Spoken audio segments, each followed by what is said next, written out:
We're the American Red Devils, and we're recapping Manchester United's loss against the Eagles of South London. Crystal Palace came up and walked all over Manchester United. What'd you expect, sir? 2 days rest, coming back from Romania, and United lays a big fat egg against their mid-table rivals. Disappointing day for Manchester United. About what you expected. I was hoping United would surprise me, show up with a win, get out there, be gritty, be brave. But the boys looked tired. Palace looked up for it. They were well drilled. They were very well organized. They pressed us high. They pressed us all game long. And United didn't have an answer. Didn't even start with one of our strikers, which is telling. And a frustrating day out. But the one thing that gives me positive hope is we're going a game a week, at least for the month of February. That's exciting.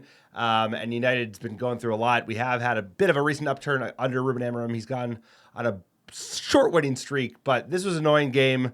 Frustrating for the fans. 2-0 against Palace, where it feels routine. At this point, it feels like every mid-table team can come up and walk all over United, and Palace did that again today. So frustrating, but this is a shit season filled with shit sandwiches, and this is just part of the plan. So get used to it because we got a couple more of these on the docket before the season ends. How we feeling? How we doing? Get out the hot sauce.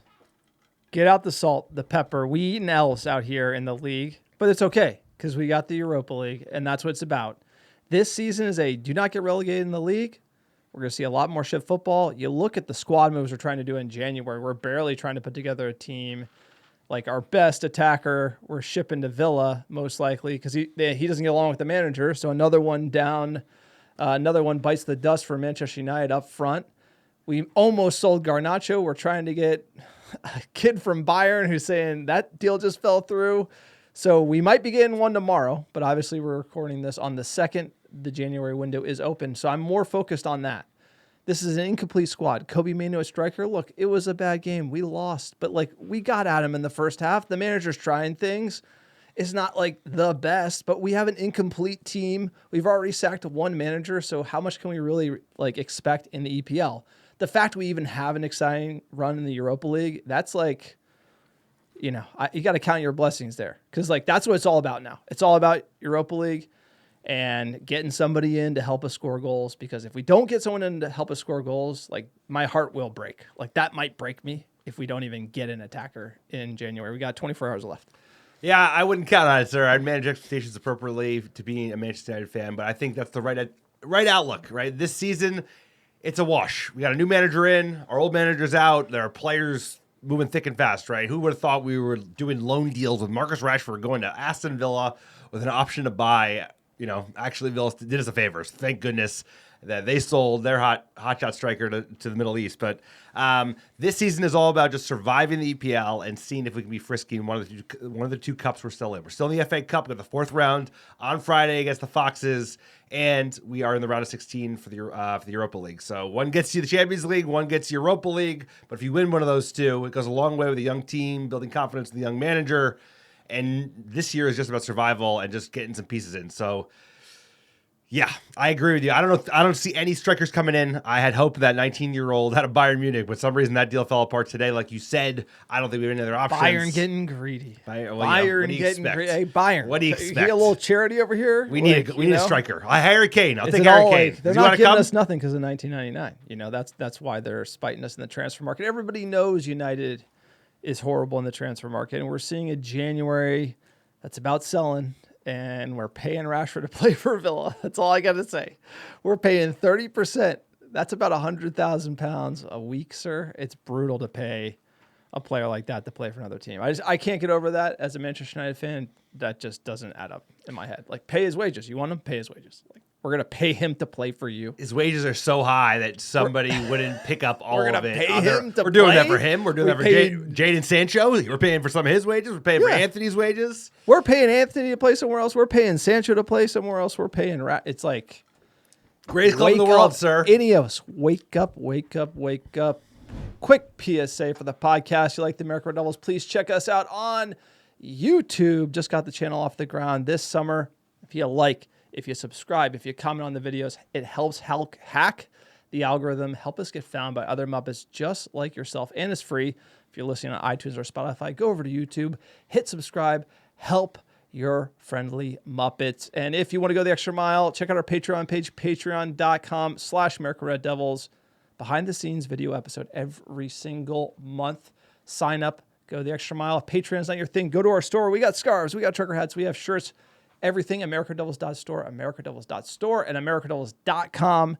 If you want some Muppet blog posts, got a lot for you. It's been a rough one. January transfer window recap coming to our website soon. Bye, Alex. Sir, tell us about iTunes reviews. iTunes reviews and 5-star reviews of the American Devils podcast. Wherever you listen, it's a great way to support the pod. It helps us get found organically by other top Muppets like yourself, and we're still giving away free merch. All you have to do is write a 5-star review on iTunes or Spotify. Send a screenshot of that review to AmericanDevils@gmail.com with your mail address. I'll personally pick, package, ship some free ARD gear, send it right to your door anywhere in the world, sir. It wasn't 5-star Reds today. More like 1-star Reds. Let's So get you say into that it. too often. I know. Well, I haven't seen a lot of 5-star Reds recently. Well, I haven't seen a lot of 5-star anything, but 5-star reviews, keep those coming in. Let's get into that Crystal Palace game. All right, we had Onana in net, Lenny Euro, center back with Magoo and Martinez, Mazraoui, Ugarte, Bruno coming down deep in the midfield. We had Delo, Diallo on the right, Mainu up front, and Garnacho on the left. What do you make of this starting 11? I mean, I like this 11. I thought neither Xerxes or Hoyland deserve probably a starting spot at this point. I like Mainu in that more advanced role. Garnacho and Diallo, what's not to like there? So, I was hopeful going into this, sir. What did you think when you saw this 11 early this morning? We said he should try out Ahmad or Garnacho in the last episode up front.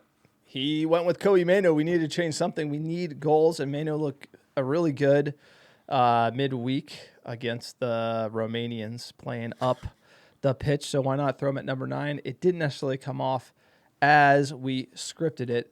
But, sir, let's get into that first half. United came out with a strong early push, but Palace were all over United, high pressing. I think they were outworking us, outmuscling. I think we looked tired. But like you said, we had a couple early chances in the opening 10 minutes, and I think the Eagles found their feet. 6-minute Mainu to Garnacho, cut back, really, really nice chance. It was well blocked by the Palace team. And then the 7th minute, Hendo pushes a good shot from Kobe onto the post, nearly there. So there were opening tries, but I think once they kind of held the line, they got their confidence. And we've seen that time and time again where teams come to Old Trafford, they kind of weather an initial storm. If the initial storm even shows up, today it did, at least for 10 minutes. And then they grow into the game, and they grew into the game, sir. I'm a pretty glass half empty guy. You certainly are. And people are melting down after about this game. This is the best opening 10 minutes I've seen at home all year. 10 were good. Yeah, 10 were good. But the thing is, you don't. What do we know about this game? They don't score. You don't finish. I know, you're fucked. You're done. It's like Kobe puts that away in the 7th minute. Amorim, genius. Kobe's the new striker. We roll it. It's and then Palace break mentally, and we maybe hit a second or a third. You don't put it in, it hits the post, and then you're getting nervy, and the later it goes, Palace are going to build into the game. It was very predictable, but I did like a little fight, a little jump from the attack for the first 10 minutes.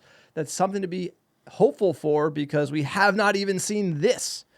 The bar is so low. We're 13th in the league. This was an improvement from my perspective, the first 10. And I agree. And we're coming off no rest. We just came back from Eastern Europe yesterday. So all things considered, I think this was a fitness day and a day that we just didn't have the juice in the tanks with such a thin squad. But they kind of championed the second half of that first half. 21-minute, super dangerous back post ball from Palace. No one was there. This probably should have been goal. 40th minute, really, really good chance. Palace, Mateta was clear on goal, but he skidded his shot just wide. United looked a little scratching the ball. We weren't quick enough when we got the ball, weren't direct enough, and then they were just, I hate to say it, they're outworking us, but I think they had the week off. We didn't. I don't want to make excuses, but that felt very obvious watching this game, was that they looked up for it. Coming out second half, Palace, I think, grew into the game. We couldn't put them to the sword early, and then this is when this is when you can kill the lads. I had to have glass half full first 10 minutes, and then we're going to get into it. 51st minute, this is a good chance from Ugarte. Hendo put in a nice save here. End to end. It was a good chance from Palace, and then they broke well. Bruno, dude, I mean, he's definitely finding some form under the new manager, but like you said, sir, when you're not creating a lot of chances, you kind of need one of these to go in. You need one of these to go in and kind of just break the spirit of the Palace side, who was growing into it because their fans were getting kind of up for it. And I think Old Trafford faithful are getting a little frustrated these days. Yeah, It's so for good reason. We had 2 good chances early second half, Ugarte, Bruno, and then you don't finish those. And you know what? Crystal Palace, this man, Mateta, put you to the sword. Guess what? I'll take him. Set piece defender. Oh, it's off the crossbar and in! Jean-Philippe Mateta! 5 in 5 for Palace's go-to goal getter. The go-to goal getter from Palace, who goal is getter. like, watch out for a striker with a full tuck. You know, he's a full high tuck. You don't see that all the time. Striker. You don't see it all the time, but like I'm shaking in my boots. So you see a full tuck, you know a guy's gonna dust you because you got no jersey to pull onto. How does every club in the EPL have better strikers? Who is this guy, and why can't we have him at Manchester United? They get a little bit of luck. I mean, they were creating chances off the post. Magoo's kind of sleepwalking. He's ball watching. No, Euro bottled the header coming in. Like that was it. Like you watch it. Hey, watch the replay. Watch it again. Lenny Euro. I'm sorry, man. He's a young kid. No, he's been getting. He's been at some bully moments. ball. He got bullied here. It's like he got to win that header. Got to win. You shouldn't be getting that type of power on a header that far out on a set piece. And you're talking who's guarding him? It's a 50 million pound center back, and it's like he's getting height and then power on that header off of him. It's like we got to body him up. We got to deal with that. And then it's on to the clown show that is just like play the circus music off the bar, Harry Magoo snoozing. But you got to win that header coming in. You got to win the header, but this was kind of a theme of today. We just weren't aggressive enough. We weren't aggressive enough in 50-50s. We weren't aggressive enough in aerial duels. And Magoo was a little off today. He's had he was finding his feet once again under the new manager, but he's had some off days, and he was caught out in both goals. He played the second goal onside as well. So,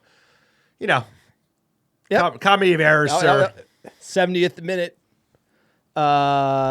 Xerxes and Hoyland on for Maz and Mainu, which this is, hey, Jim Ratcliffe, give me a goal scorer. This is literally like, Give you me know Mateta. what? Like, Give me somebody. like as a fan, this isn't going to help us score. Like, no way. Watch this game. 30 years, sir. Been a fan of this club for a long time. You put these guys on at the same time, it's even worse. This was like a give up moment, and this is I need somebody who can score goals. Like, no, this sub made no sense. Well, it made sense in the sense that we needed a goal, and he was going for it. But both of them don't. I think one of them can help you. I don't know if both of those. You know what I'm saying? Well, neither are in form. Neither are playing with a high degree of confidence, and it didn't work out. Let's put it this way: not every time, Ruben Amorim has had a really high rate of ability to kind of affect games with substitutes. It doesn't always pay off. We don't always end up winning those games, but he has an ability to like change the script with his subs. We got worse with the subs today, or it's like maybe you had to go Xerxes with Eriksson and then bring on Hoyland. That's because what I was thinking. They're just it didn't work because usually his subs work and they really work. It didn't work because I usually already know grow it's into not gonna games. work. Like Hoyland and Xerxes aren't two guys who are going to play off each other and give you something. No, like, they're not. we need They're both pace. like in the They're dumps. tired. Crystal Palace. We got pace when you get in behind. Marcus Like you Rashford. could have Garnacho cross it to Hoyland, but like I just don't know. Those two players come on at the same time aren't going to. I'm just like They didn't. it's over. And it was. 82nd minute, like it's still over, but Martinez does his knee and it He's looks done. really He's bad. done for the season. Look, man, like Martinez, best ability is availability, and he's on the 75% not available train at the moment. Like there's not one person that isn't a fan of this guy. There's not one person that knows that he's a baller and that this is ultimately bad luck, but this is crazy. This is like certain players have the curse, man. Like it's we've watched it for a long time. Like what ifs. I hope careers. This is a what if. I hope he's not a cursed player because it happened today. We're all rooting for him. Dude, he got stretchered off. It was 10 minutes. It's horrible. You can tell right away when it's a bad one. He's a hell of a player. Well, you've done your knee. Yeah, it fucking sucks. And who knows what he did. I did my ACL and MCL. I don't even know what he did last year when he did have that really big injury. I think that was an ACL. But you feel for the guy because he's a warrior and he's been great for us. He's like, dude, he's great with those balls over the top as the leftmost center back. He's a warrior. Everyone likes Martinez, but like you said, everybody likes Luke Shaw. Everybody likes Philly Jones. But like, if you can't stay fit, don't matter. Everybody like Paul Pogba. It's like it doesn't matter unless you can be fit. And if he can't be fit, it sucks because we needed him, and we needed him for the cup run because he's a winner. And he's a player, and now we have one less option. But he does like the 2-footed stamp. Like he's He's a so lunatic. hard He's into this Argentinian, stuff. And you bro. saw even the challenge he made today. It's like almost like he plays like Phil Jones, where he fucks his body up, or Bailly. They used to throw their body around and they'd hurt themselves. no. It's just the reality of it is that a healthy Martinez is probably the captain of this team. You know what I'm saying? Like he's got everything that a United player should be. And seeing him go down. This isn't one season. This isn't two. This is three. And it's like at that point we got to be thinking. Someone else has to play there. It has to be Luke Shaw or him. And then they're both. By the way, I think Luke Shaw's an amazing player, but he's just not available. I don't know if it's because of TikTok or meat pies or whatever. I don't know what it is. Like I can't tell you. It could be both. But brutal one to see. Heart goes out to him. Hopefully it's nothing serious, but I'm pretty sure he's done for the year. 87 minutes. Definitely done for the year. It's one thing to lose. This is by far the worst thing that came out of today. Yeah, okay. This is by far. This is lose to Crystal Palace, whatever. Lose Martinez for the season, dude. I feel like it's not getting enough attention of how the best we've looked is. But you could play. You got to play Euro over there then, right? Put or the you lid put on the right. I don't know what you do. I don't know. What or you do. Shaw. I mean, Shaw comes in. That's it. Shaw plays. He's looked good left side center back. Yeah, but he's never fit. Availability. Okay, let's land the plan on this disaster game. 87th Eriksson for Ugarte. And then obviously we're just gonna get the full tuck. You got to watch out for this guy. Into the underwear too. We also we couldn't get the game going again. It's a good look. It's yoked up full tuck. Come on, bald head. There we go. Beard. This is it. Well, Shaw through to Munoz, who has Mateta free in the middle. He can seal it here. We never scored goals like that, by the way, these days. We never score we're just square ball in. Square ball Old in. Trafford has been a happy No, but I just hunting really ground for Palace in appreciate recent somebody time. who just says, you know what, my thing's the full tuck. That I love the EPL, the things that you see and that come and go. The Michu celebration is one, the full tuck is another. Just starting a trend, sir. My son's coming up. Tuck. He's going tell full him to go tuck full now. tuck into the underwear. It's just look like at a that good guy. You know what? Sign him up. Nobody tucks Sign their him up. jersey in. Sign him up. Nobody. Yeah, they all pull. nobody. They pull their socks down now. And I like the old man look. Yeah. Sign him up. Who is he? I want him. I want him on my team. Mateta. That was all she wrote for Manchester United. And stat sheet, 17 shots to their 11 on target, 2 on target for United. Not good enough. Toothless attack, 3 on target for Crystal Palace, 67% of the ball to United. They couldn't do anything with it. 11 corners. all. 11 corners. 11. Can't score on a corner. Can see a lot of them. Brutal to be a Manchester United fan. What does the manager have to say? Who's he slating today? A damaging day, both the defeat and Lisandro's injury. Yes, hard day for the team, for the fans. We lose it again. I think we improve in some areas of the game. We control better the game.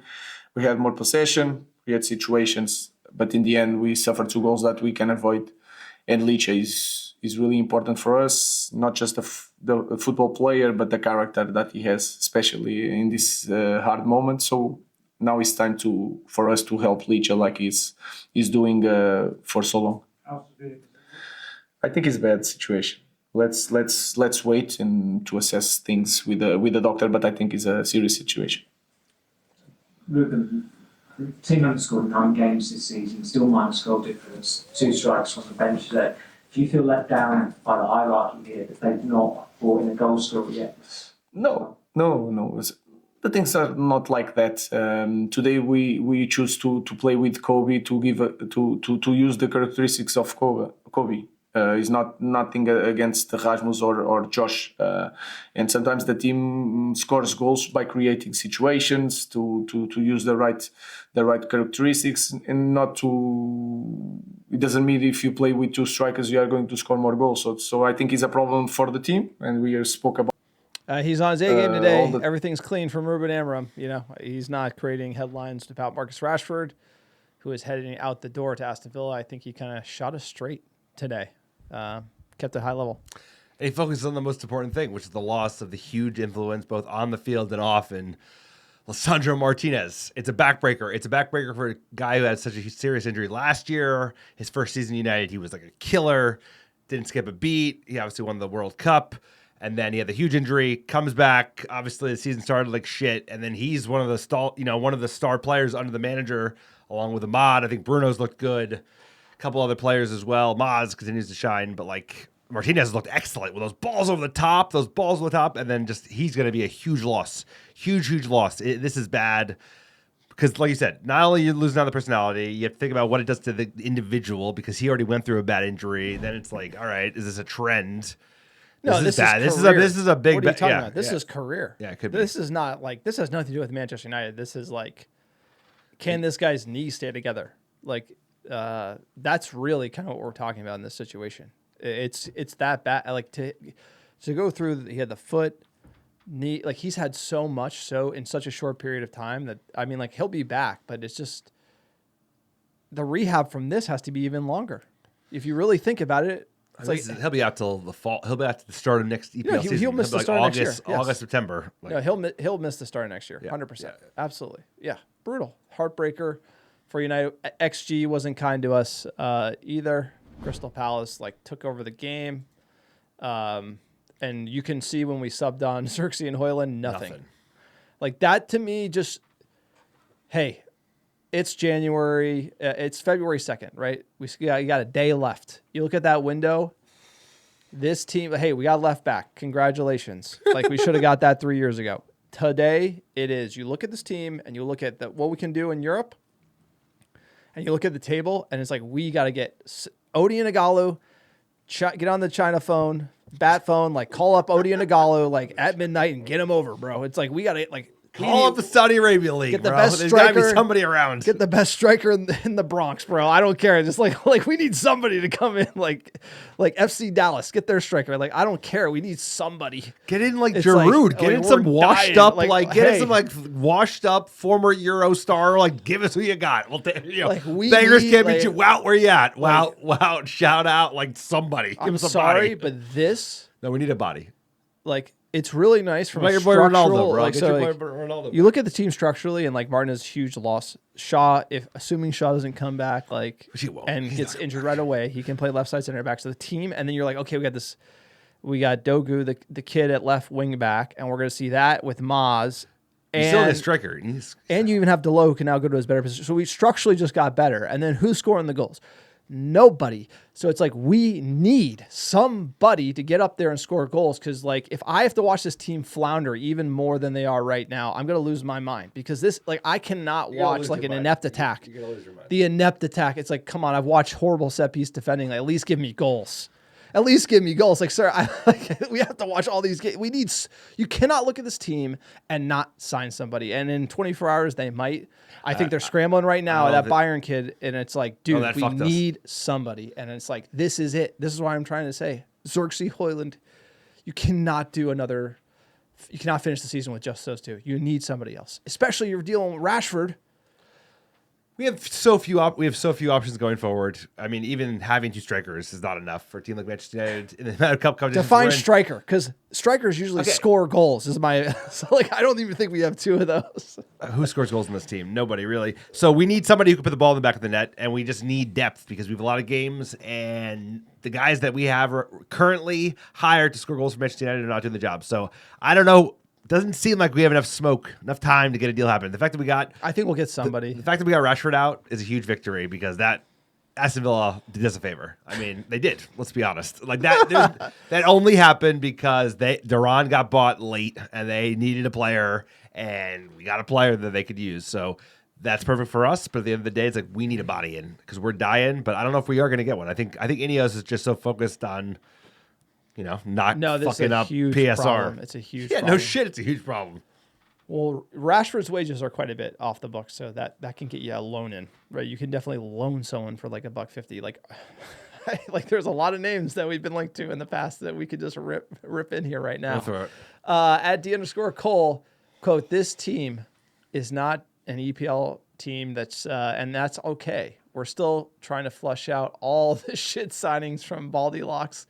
Our focus has to be winning the Europa League, and we need that money for the squad overhaul this summer.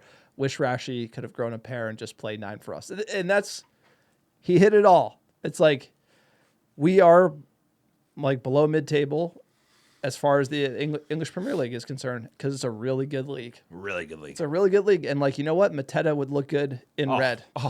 And we don't have them, and we No. can't afford them. No. And that's kind of where we are right now. And, we do need the Europa League money. As sad as it is, we do need to be in Europe for cash to get us out of going broke. And we need a number 9 to help us do that. We need a number 9. We have to win one of the 2 competitions we're in. Yes. Ideally, of course, the Europa League. But even desperately. winning the FA Cup and getting back in the Europa League would be a huge win, considering we're going to finish in the bottom half of the table. So I couldn't agree more. We gotta get something in, because at this point it's a cup team. We're a cup team. We need to put the pieces in place. But you would love Rashi to be in that front 3. The fact that he's I'm good. Fucking Ruben Amorim shows up. He's I'm good. See ya. No, it's actually We needed him. We needed Rashford at 9 in this team would make us better. And who's motivated spitting, Rashford. Somebody's spitting the punch, because Amorim ain't having it. Well, we know who did it. Come on. No, we don't know. We do. We don't have we're not in Carrington right now, unfortunately. So we don't. At Grifter 10, quote, "It's so easy to beat this team from a low block and score on a set piece. These players are just not good enough, and I don't see how an unproven young wingback is going to change it." And you know what? It won't. So Potato, It won't, dude. you are right. You are absolutely right. This kid will get cooked coming to this level. It's not about this year. It's about next year. That's what it's about. It's with a kid like this, he's going to get no one in January is going to come in and impact this team. He's literally going to be we'd be lucky if he can go the full 90. If he makes an impact this year, that is best case scenario. He's 20 years old. He's a body, and he's a long play. This whole thing is about building something for the future. Better than Malacia, right? That's the idea. Malacia has to go. He's you bring him in. Luke Shaw, I think that's only going one way. He's never going to be able to figure out his fitness thing. He's always going to have these injuries. So it's just about surviving the year, see if we can be frisky in one of the cups, make sure Ruben Amorim survives as the manager with our lunatic owner or minority owner, and let's just survive. Let's just survive the season, keep our heads above water. Let's win a piece of silverware. If we do, we're in Europe. I'm not getting that beat up about Crystal Palace. I knew Crystal Palace would come in and win. I'm not this happens. I'm not I used to be a little dejected. But right now, it's this is where we are. Yeah. We're in the mud. And we play shit at home. And the atmosphere sucks, and it's just the way it is. But you know what? Europe is it's this sort of twinkle, twinkle, little star in the sky that I'm hoping and praying that we win that trophy, because that would be a hell of a season, right? Season. Or even go to the quarters or the semifinals. That'd be fun, right? You could have a shit season, but you got something going on. That's what I'm focused on. It's the cups. And then these January moves. As far as Crystal Palace beating us, I think that was baked in the cake already today. Did you think that no? It would have been nice. It would have been a great hey, maybe we got more momentum. Maybe can compete at the level of the EPL, but we are just not competitive in the league. We just are not. Everyone dusts us. They are more physical. It's we're just not ready. In Europa League, we can do it. Especially after 2 days rest, coming back from Eastern Europe. It's we knew this, dude. Both of us. Neither of us predicted a loss, because we were both drinking the Kool-Aid. We knew we were going to lose. I mean, come on. This was predicted to be. That was a hopeful Muppet. Yeah, it was hope. We were drinking the hopium. But when it went the way it did, I was not surprised. No. Especially when they put us to the sword with the second one. I was oh, that was a good one. At least that was a nice goal. At least that was a nice. I wish we could score goals like that. A ruthless finish. Counter. Counter. Dagger in the heart. Sir, it's finish on Mortal Kombat. At least we got proper. They killed us. At least they put us out of our misery, so that we had no hope of tying the game up at the end. So all the extra time was just wasted. At least they knifed us in the heart. Yeah, right at the end, so we could bleed out. Oh. We knew 3 points were out of the question. Then they chopped our head off. So we have to watch ourselves. At Lauren Jr., quote, "Every week our opposition is bigger, faster, and stronger. Until that changes, the results will stay the same. Love the pod. Thanks. John Alex, glory, glory, Man United." Thank you, Lauren Jr. And thank you to All America Devils. What a great podcast. Even though it was a loss, had a laugh, got to break it down and enjoy it. And that's what it's all about at the end of the day. It's still a great club. We will be back out of the mud soon enough. And until then, we're just going to enjoy these mid-table beat-ups. But if you want to support the pod, check out our Patreon page, patreon.com/America Devils, AmericaDevils.store. Grab some merch. And, sir, tell them about iTunes reviews and other ways they can support the podcast. A million ways to support the podcast. John mentioned, write those 5-star reviews. Send in screenshots of those reviews to AmericanDevils@gmail.com and get your free merch, sir. Reason to be hopeful. There's a game a week for the rest of the month. every time this team has had a little bit of rest under Ruben Amorim, we've played some better football. So that's something to be hopeful about. We have an opportunity to move on to the FA Cup and pick up some points in the EPL against some bottom half of the table sides there like we are. So anyway, let's go to the top cities last 7 days. Number 1, how you doing? Chicago, Illinois, Los Angeles, California, Brooklyn, New York, Manchester, England, Dublin, Ireland, Houston, Texas, New York, Dallas, Texas, Melbourne, Australia, and Philly, PA. Thank you for all American Devils listening week in, week out. Couldn't do without you. Appreciate you all. We got a big game on Friday. We got the Foxes, Leicester Foss coming up to Manchester, to Old Trafford, Ruud van Nistelrooy. See ya. It's about getting a win, baby. I need FA Cup. There's no sentimental feelings here. It's all about winning. Ruud, we appreciate the wins earlier in the season, but I'm going for total victory. And don't forget to like and subscribe and comment below on the YouTube channel, or if you're listening on iTunes, on Spotify, please go to YouTube and look up American Red Devils. Give us a follow, and we're going to finish with "Oh, What a Night, Sir," singing of the old glory days.